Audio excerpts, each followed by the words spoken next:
La fe cristiana, en profunda sintonía con las exigencias explicativas de la razón, enseña que cada persona humana, individualmente, ha sido creada por Dios mismo. Más concretamente, el espíritu humano puede tener origen directo e inmediato en Dios mismo.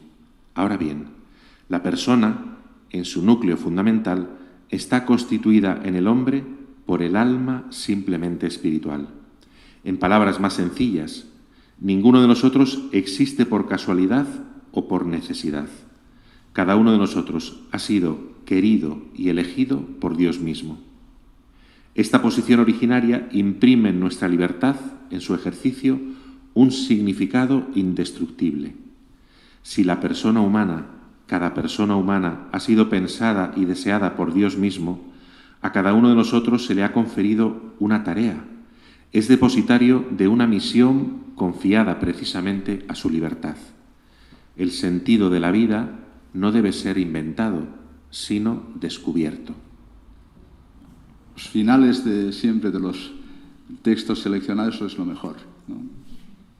No tiene que ser inventado, que es lo que hoy diríamos con una afirmación de la soberanía de la voluntad se quiere hacer, con un concepto creativo de la conciencia se quiere hacer. El hombre que se inventa a sí mismo continuamente. Él dice que no hay que inventar, sino que hay que descubrir, porque ya hemos venido pensados por Dios en su sabiduría infinita y queridos desde toda la eternidad.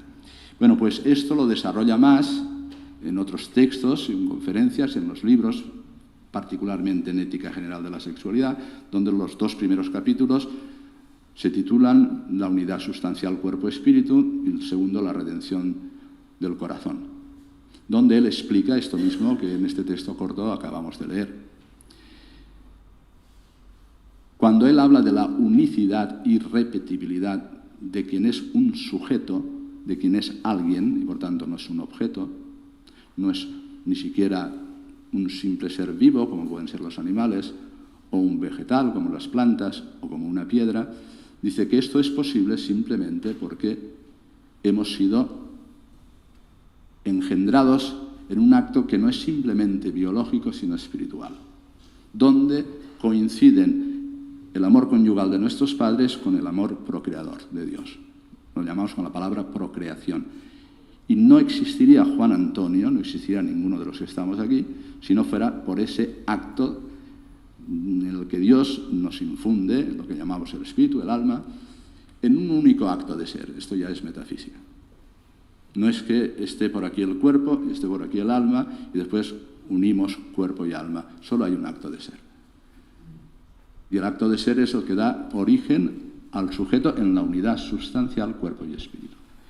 La única manera de entender cómo puede darse la unidad del sujeto y la pluralidad de acciones. O sea, no es lo mismo beber, dice él en ese libro, que estar leyendo este libro o esforzándome hasta que lo entienda, o estar rezando, o sentir miedo. Todo ocurre en el único sujeto, pero son acciones o reacciones que son totalmente diversas. ¿Cómo explicar esa unidad? Solo se puede explicar no pensando que el cuerpo es un instrumento al servicio de la libertad o de la racionalidad o del espíritu, sino afirmando necesariamente la unidad cuerpo-espíritu, donde en el mismo acto aparece el sujeto humano y de tal manera entendemos lo que es una persona, que es alguien, que es un sujeto subsistente en una naturaleza a la vez corporal y espiritual, de donde el cuerpo es la epifanía de la persona o es la visibilidad de la persona. Esto lo desarrolló después Juan Pablo II para afirmar la verdad de la persona, la verdad de lo que llamamos la teología del cuerpo, y diríamos es la base de lo que después ha venido llamándose, ya por el mismo Juan Pablo II, la antropología adecuada. Es verdad que esta persona, alguien, está herida desde el pecado porque los dinamismos a veces entran en conflicto entre sí y os explican, diríamos casi empíricamente, lo que significa el pecado original. Que a veces queriendo hacer el bien hacemos el mal, que ilusionándonos en un trabajo nos nace la pereza y no queremos hacerlo. Esa, diríamos, falta de sintonía entre los distintos dinamismos es una explicación empírica de lo que es el desorden que se ha creado por el pecado original. Recomponer es lo que llamamos la integración, y la integración siempre viene desde lo que son distintos movimientos en la persona. O sea, ¿cómo puede la persona alcanzar la verdad? que después guía su propia libertad y pueda y tenga capacidad, la libertad de llevar adelante la perfección de su persona con lo que llamamos el bien moral. Esto es un poquito más abstracto, pero permitidme que os lo explique así rápidamente, ¿no? Hay una unidad en el ser, somos cuerpo-espíritu, la separación cuerpo-espíritu es la muerte, somos alguien, únicos, irrepetibles. Para no cansar en esta elevación un poco abstracta del discurso, vamos a hacer un pequeño paréntesis y leemos otro trocito de Caffarra y después continúo con este mismo tema. Vamos a leer en la página 30, fuera de serie. Página 30. Id a comprar un periódico. Para hacerlo, basta con que digáis el nombre del periódico en cuestión. Si el kiosquero os diera el periódico que habéis pedido y vosotros dijerais, quiero Il Resto del Carlino, que es un periódico italiano, pero no esta copia, quiero esta otra, él tendría todo el derecho a considerar que estáis un poco locos. ¿Por qué? Cada copia del periódico es igual a otra, al ser cada una la reproducción exacta del mismo modelo. Por lo tanto, son intercambiables, es una serie. ¿Pasa lo mismo con cada uno de nosotros? Estoy convencido de que os negáis a pensar esto. Ninguno de nosotros es intercambiable con otro. Es único, no forma parte de una serie, es un fuera de serie. El número, la cantidad, no tienen lugar en el mundo de las personas.